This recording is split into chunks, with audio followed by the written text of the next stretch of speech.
Muy buenos días, damos inicio a otra nueva emisión de nuestro programa Esto dice la Iglesia, de la Arquidiócesis de la Santísima Asunción y de Telefuturo para sus canales en todo el territorio de la República. En el programa de hoy vamos a estar recordando los 66 años de la creación de la Conferencia Episcopal Paraguaya. Era un 20 de julio de 1956 cuando los obispos decidieron crear la Conferencia Episcopal Paraguaya. Dos acontecimientos marcaron este hecho. Uno, la Nunciatura Apostólica que impulsó eso, y en el año anterior, en 1955, se había realizado la Conferencia General del Episcopado Latinoamericano y del Caribe en Río de Janeiro. Y eso de alguna manera marcó la creación de la Conferencia Episcopal Paraguaya. Estuve leyendo en un libro que editó Monseñor Felipe Santiago Benítez, que fue arzobispo de Asunción. Yo colaboré todavía, recuerdo, en la edición de este libro porque ayudé a Monseñor Benítez con la imprenta, con los detalles. Es un libro muy valioso, muy importante, que quizás en su momento no le dimos mucha importancia, pero cuando buscamos algo de la historia de la Conferencia Episcopal Paraguaya, este es un libro de consulta obligada. Se titula justamente Conferencia Episcopal Paraguaya, Origen y Evolución, 1956-2006 era en ese momento. Y bueno, del 2006 al 2022 ya pasaron otra vez muchísimos años. Ahora está cumpliendo 66 años de existencia la Conferencia Episcopal Paraguaya. Y esta parte es muy interesante. En la página 139 de este libro dice que de una sola diócesis en el país se pasa a provincia eclesiástica del Paraguay, creada por Pío XI en su bula Universi Dominici del 1 de mayo de 1929. Así surgen la Arquidiócesis de Asunción y las diócesis de Villarrica, Concepción y Chaco. Monseñor Juan Sinforiano Bogarín, primer arzobispo de Asunción, recibe el palio arzobispal el 15 de agosto de 1930. Monseñor Agustín Rodríguez y Monseñor Sosa Gaona, consagrados obispos el 15 de mayo de 1932, toman posesión canónica de sus diócesis Villarrica del Espíritu Santo y Concepción, respectivamente, el 22 del mismo mes de mayo de 1932. Colegialidad por cartas, decretos y trabajo común. Fue la primera carta pastoral colectiva del episcopado paraguayo con motivo de la consagración de los nuevos obispos. Tiene fecha del 15 de mayo de 1932 y se refiere a la importancia de la creación de la provincia eclesiástica. Y así sucesivamente, hoy hemos invitado para una reflexión sobre la Conferencia Episcopal, y seguramente voy a ir dando otros datos históricos en la medida de que eso sea posible. Hemos invitado al profesor Pedro Kriskovich, él es docente y comunicador. Pedro, buenos días, ¿cómo estás? ¿Cómo estás, querido Roque? Antes que nada, gracias por esta invitación, que es un retomar la historia. Siempre decimos con nuestros alumnos que una de las tareas principales de todo comunicador, primeramente, es amar apasionadamente la verdad, comunicar la belleza y la esperanza, denunciar lo malo, hacer memoria. Esa tarea de hacer memoria es fundamental. En este caso estamos hablando de una memoria del corazón, como diría el Papa Francisco cuando habla de escuchar con el corazón. También hay una memoria del corazón, y allí quiero partir de que estuvimos juntos con el entonces padre Adalberto Martínez Flores, un sacerdote que había retornado de Islas Vírgenes, de los Estados Unidos, estaba recientemente ordenado en la parroquia Sagrados Corazones y empezó a trabajar en Radio Cáritas Universidad Católica como miembro del Consejo Asesor, y allí elaboramos un documento llamado Comunicación para la Comunión. Y recuerdo tan entrañablemente que cuando teníamos encuentros internacionales del CELAM, valoraban ese nombre, porque la comunicación es para la comunión, y descubrí que tienen la misma raíz, es decir, que hay como una comunicación que que tiene mucho de Eucaristía en el sentido de que Cristo se hace presente en la comunicación de la fe, de la esperanza, y por eso hay un sentido profundo y teológico de lo que es la comunicación. Y qué lindo ese documento se llamaba, era un subsidio, comunicación para la comunión. Desde aquel entonces, te hablo de los años 90, pero quería mostrarte una reliquia. Puedo empezar, porque alguien me regaló esta reliquia. Sí, cómo no. Es del año, no. A ver mira qué joven estaba. A ver si podemos... Bueno, esto es del año 88. A ver si podemos... Me recuerdo entonces, era un joven apasionado, también comunicador, empezaba el trabajo. Es de la cobertura de Cáritas de la visita papal de Juan Pablo II. Sí. ¿Por qué te muestro esto? Bueno, porque Juan Pablo II fue un papa comunicador, es como que nos enseñó a amar lo que sea el comunicar, y ya había por supuesto toda una historia dentro de la iglesia, como bien mencionaste, desde el año 56, después de ese primer encuentro del CELAM. Después viene el del 68 de Medellín, ¿verdad? Que en todo el contexto de los 60. 79 en Puebla, 92 Santo Domingo y 2007 Aparecida. Y cada uno en un contexto especial. Como te recordarás, 68 era la década del 60, tan fuerte, también todo un contexto ideológico se vivía, ¿verdad?, en aquella época.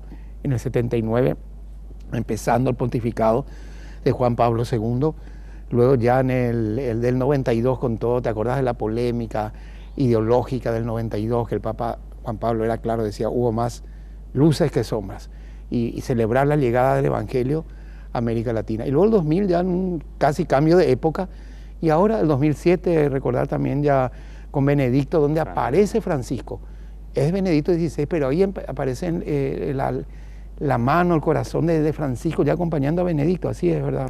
Francisco, en realidad, el cardenal Jorge Mario Bergoglio, que participó en la quinta conferencia general del Episcopado Latinoamericano y del Caribe en Aparecida, Brasil, en el santuario de Aparecida se realizó, en la parte de abajo, enorme el santuario. Los que tuvimos la oportunidad de estar en el santuario de Aparecida, podemos decir que aquello es inmenso.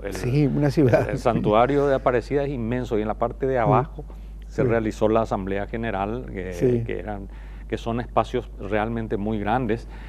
Bergoglio, el cardenal Bergoglio, arzobispo de Buenos Aires, en aquel entonces fue nombrado presidente de la comisión de redacción del documento final de Aparecida. Por eso es que Aparecida aparece en su pontificado muy fuerte, sobre todo en la Evangelii Gaudium, que es el programa del pontificado del Papa Francisco. Pero hablemos un poco de la conferencia episcopal. No, pero te hablaba de esto en el contexto de qué significa tener una conferencia episcopal, porque estamos siempre en comunión. No es que somos así tipo ministerios desconectados, no. Es la iglesia de América Latina, y que surge un papa de esta iglesia, es cierto, es el papa, es la iglesia universal, pero así como hacíamos referencia de Juan Pablo II, era la iglesia polaca, esa iglesia del silencio, perseguida. También el contexto de América Latina es muy especial, y en particular allí vamos a la historia de nuestro país. Nunca estuvo separada la historia de la SED de la historia del Paraguay. Surge en el contexto de los 50, años después de una terrible guerra civil del 47. Y hablamos del 56, donde nuestra Santa Chiquitunga era una apasionada laica, un poquito antes, que vivía en la Acción Católica. Le recordábamos de la época de papá y de tanta gente entregada como laica. Y luego ella ya vive la vida consagrada. Ese contexto de los años 50, luego vienen los años 60, difíciles para el Paraguay, mucha persecución, ligas agrarias cristianas. Es decir, nunca estuvo separada la voz de la iglesia de lo que acontecía en el país. Por eso es importante unir esta historia de la conferencia episcopal a la historia del país. Y allí surge lo que volvió a mencionar Monseñor Adalberto cuando recibía el palio, el saneamiento moral de la nación. Creo que es uno de los documentos que surge de la SED más, que más como que mostraban la realidad del país. Si bien hay muchísimos otros, por supuesto, pero creo que vos también siempre lo mencionás, Roque, como que, ¿por qué menciono todo esto? Porque hablar de la historia de la SED es hablar de la compañía de la iglesia, una iglesia que acompaña a su pueblo, como la que pide hoy el Papa Francisco, que por eso es importante decir que no es que el Papa pide algo nuevo, es volver a los orígenes de una iglesia no autorreferencial, y la SED tuvo esa mirada de acompañar, por eso esos juicios tan claros. Y cómo no recordar a a muchos que participaron en la redacción de ese documento. Monseñor Ángel H. Duarte es uno de ellos, un gran intelectual de la Primer época. obispo de Carapeguá. Exactamente, Monseñor Celso Olleros de Tigarrío, hace el afecto grande que te unía a él. Él me bautizó, así que mencionaste a Monseñor Benítez, que le casó a papá y mamá. Es decir, hablamos de personas que eran referentes porque eran grandes intelectuales, obispos que miraban la realidad del país. Y yo me acuerdo una vez que entre las persecuciones del mundo y los consuelos de Dios. 1976. Fuerte documento, fuerte. Después eso se dio, ese documento de los obispos del Paraguay, se dio después de una gran represión de la dictadura de aquel entonces, de Alfredo Stroessner, contra las ligas agrarias cristianas, en Misiones y también en el norte, ¿verdad? Y entonces los obispos decidieron elaborar y publicar una carta pastoral que se titulaba Entre las persecuciones del mundo y los consuelos de Dios, 1976. Y justamente recordabas el saneamiento moral de la nación. El saneamiento moral de la nación se publica el 12 de junio de 1979. ¿Y cómo inician esa carta pastoral los obispos? Dice, después de un largo silencio de reflexión, es decir, después de aquella carta pastoral, entre las persecuciones del mundo y los consuelos de Dios, pasaron 3 años para que los obispos del Paraguay volvieran a publicar una carta pastoral y nada más y nada menos que el saneamiento moral de la nación. Así es que realmente concuerdo contigo, Pedro, y esto va a ser una conversación en donde más que nunca voy a intervenir. Sí, total, por favor. Así es que, no, en el sentido de que cuando estábamos organizando la producción del programa, yo le dije a Paola, vamos a invitarle a la hermana Angélica Gavilán, que es la que trabajó y sistematizó todo el archivo y la biblioteca de la Conferencia Episcopal. Y dice que le dijo la hermana Angélica, parece que no sabe que yo hago esto, dice la iglesia, invitarle a Roque Acosta. Qué bueno. Qué bueno. Y me dijo Paola, ¿no querés vos entrevistarte, profe? Me dijo. No, así es, no, totalmente voy a intervenir de acuerdo. bastante y va a ser un diálogo en ese sentido, Pedro, por la sencilla razón de que hace más de 20 años que trabajo en la Conferencia Episcopal Paraguaya, llegué a ser secretario general adjunto, justamente... Un laico, eso hay que destacar que son pocos los casos que siendo laico. Y justamente con Monseñor Adalberto. También. Él era secretario general de la Conferencia Episcopal y yo fui su adjunto durante 3 periodos. Trabajamos muy de cerca en la Conferencia Episcopal. Quiero agradecer a Monseñor Adalberto también, Roque, hablando de esto, que él fue quien me llamó allá por el 93, 94 también a trabajar en comunicación en la SED, porque antes estaba en Cáritas, y a partir de allí los encuentros que tuvimos del CELAN, sobre todo en Bogotá, Colombia. Vamos a tener que ir a una pausa. Vamos a ir a hablar después. Sí, vamos a hablar después. Pausa y enseguida retornamos.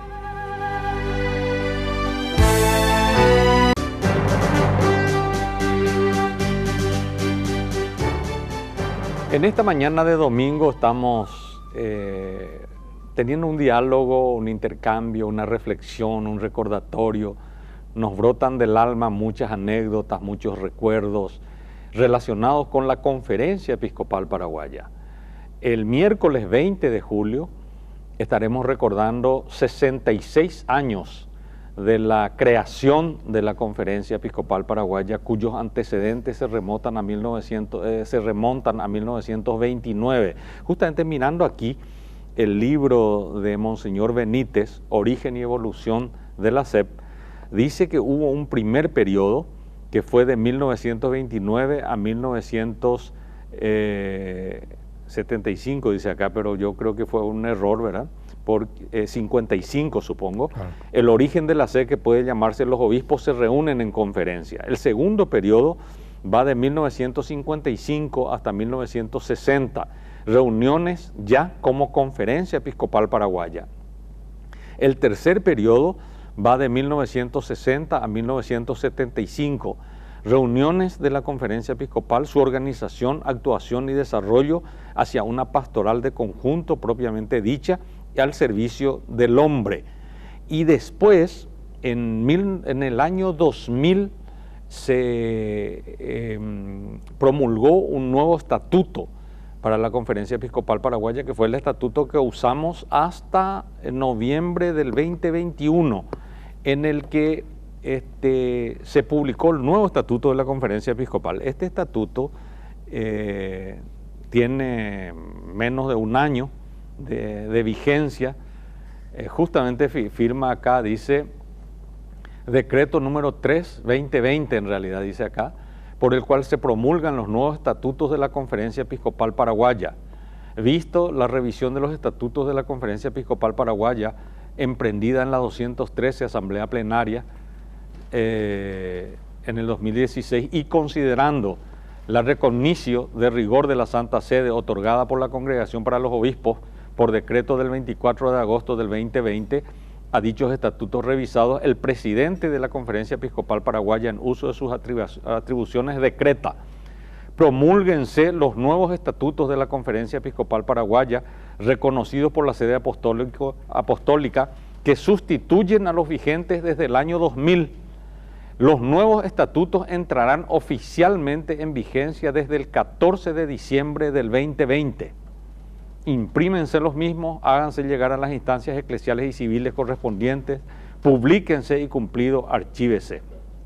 Dado en Asunción, en la sede de la SEP, a los 16 días del mes de noviembre del año 2020. Firma Adalberto Martínez Flores, obispo de Villarrica del Espíritu Santo, administrador apostólico de las Fuerzas Armadas y Policía Nacional y presidente de la Conferencia Episcopal Paraguaya.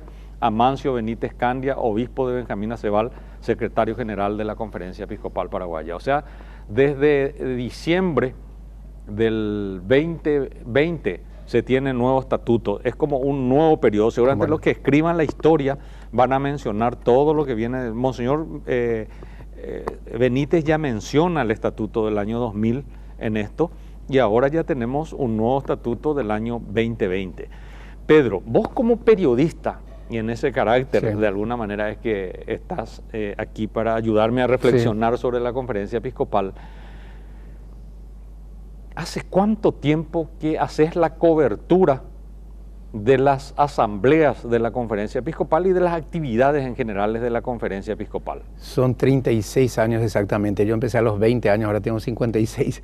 Son 36 años de cobertura desde aquel año 86, cuando Cáritas cumplía 50 años. Cáritas nació en 1936, cumplía 50 años, y los franciscanos como que cedían a Radio Cáritas, al Arzobispado de la Santísima Asunción. Allí empiezan mis tareas, y recuerdo ya la primera cobertura, justamente porque había 3 asambleas que realizan por año los obispos. La primera en marzo, la última en noviembre, en el medio está tipo un retiro espiritual también en julio. Y recuerdo que asambleas de toda la prensa expectante, porque eran momentos muy difíciles que vivía el país. Te hablo del año 86, plena dictadura, 87, 88, la visita del Papa, todo un contexto muy especial que se da cuando el encuentro con los constructores de la sociedad se iba a suspender literalmente si prohibían que estén algunos invitados, para que entendamos el contexto. Es importante hacer esta historia porque muchos quizás, hay una generación que no vivió esto y quizás no recuerda.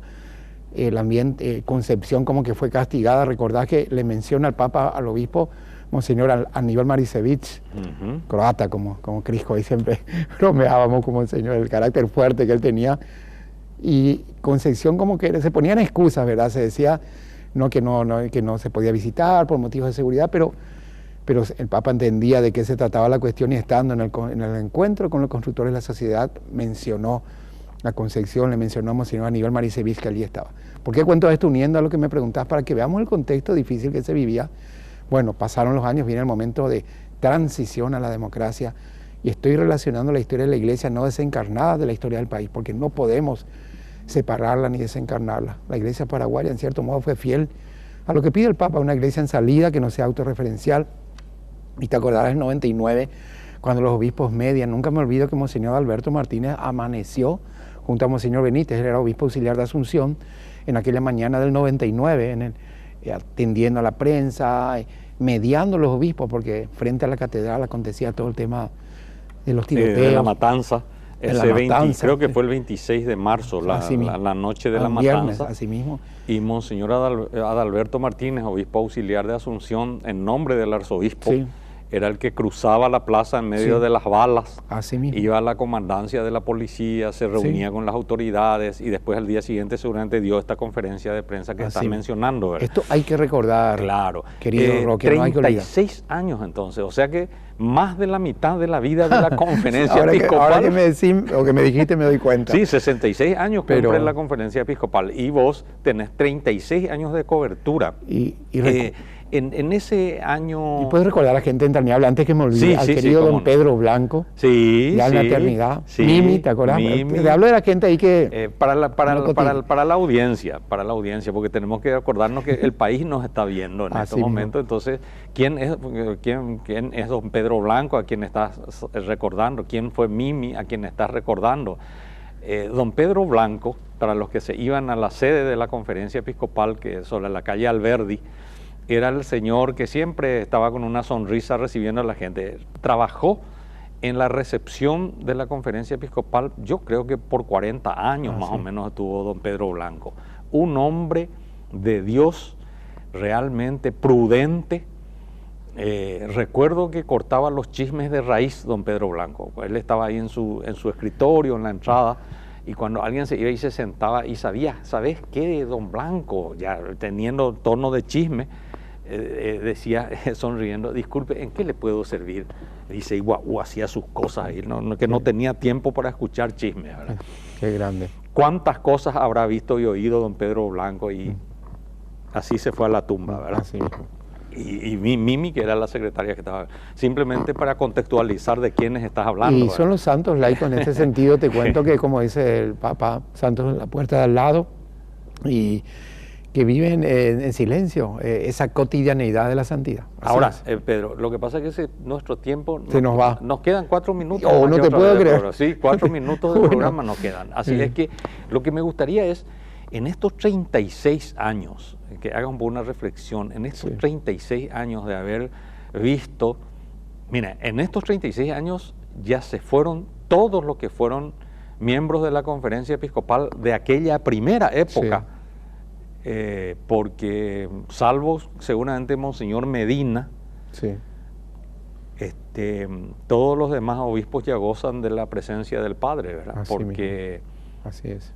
Ya eran personas de edad y bueno, ¿qué aspectos querés resaltar de esa vivencia de 36 años de estar en las asambleas, de conocer a los obispos, de lo que es y representa la conferencia episcopal paraguaya para el país, desde tu óptica de periodista que vivió 36 años cubriendo las actividades de la conferencia episcopal? ¿Cómo no recordar a cada uno de ellos? Sería, en este momento, los recuerdos agolpan en el corazón, en la mente, las conferencias que desarrollaba Monseñor Jorge Livieres Bánger, al que atendía a la prensa en mucho tiempo. Después Monseñor Felipe Santiago Benítez, Monseñor Adalberto mismo, Monseñor Pastor Cuquejo, que ahora todavía él nos acompaña, mucha fuerza siempre para él, rezamos por él. Hay gente de esa generación que todavía nos está acompañando, Monseñor Lucio Alfer, es decir... Monseñor Rolón.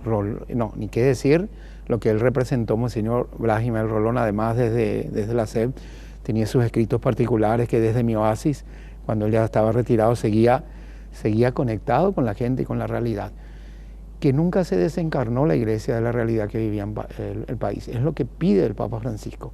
Una iglesia en salida, una iglesia como hospital de sangre, una iglesia que supere la autorreferencialidad, una iglesia como hospital de sangre, es decir, que llegue a las periferias sociales y existenciales. Se nota que el Papa también, por eso hay tanta afinidad con él, te diría, que habla nuestro idioma, no solo el español, sino nuestro idioma de las vivencias que hemos tenido.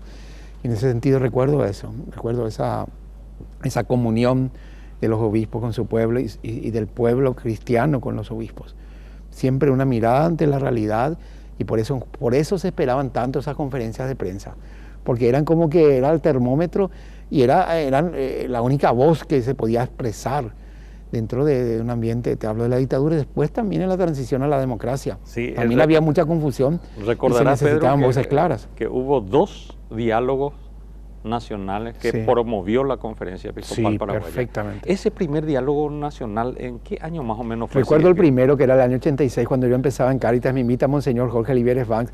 Vamos a hacer un programa que se va a llamar Dialogando para el Cambio. Y por supuesto, ya antes de que apareciera, ya fue suprimido, porque se temía el diálogo. Se temía el diálogo y era calificado, por supuesto, por el autoritarismo reinante que desafiaba al poder, cuando la intención de la Iglesia era justamente evitar enfrentamientos. Pero hay un segundo diálogo, ya creo que es 99-2000, donde se convoca a los líderes de los distintos partidos políticos. Tengo entendido que la Iglesia hace esa convocatoria. Roque, creo que vos estuviste más de cerca estuve más de eso, y fue un segundo intento así de diálogo nacional que siempre la Iglesia, inclusive a referentes de medios de prensa, que ahora vemos tantos enfrentamientos, que casi siempre se dieron, también la Iglesia tuvo en cuenta que para la concordia nacional es importante la unidad entre tanto referentes de la política como de los ambientes de la comunicación o del poder. En ese sentido, siempre fue una mirada conciliatoria, de puentes, de establecer puentes. Por eso quiero retomar como empezamos el programa. La palabra comunión es tan bella, por eso ese subsidio Comunicación para la Comunión es lo que hacemos todos los días, y cuando decimos que estamos en comunión con nuestros obispos, porque estamos en comunión con ellos y con el Papa, en comunión con Cristo, por eso hay un sentido eucarístico de la palabra comunión, de estar en comunión con los obispos, con esta historia de la sed, es estar en comunión al final con el Papa y con Cristo, que es el sentido de nuestra vida y es por lo cual todos los días trabajamos, lo que es vivir la santidad.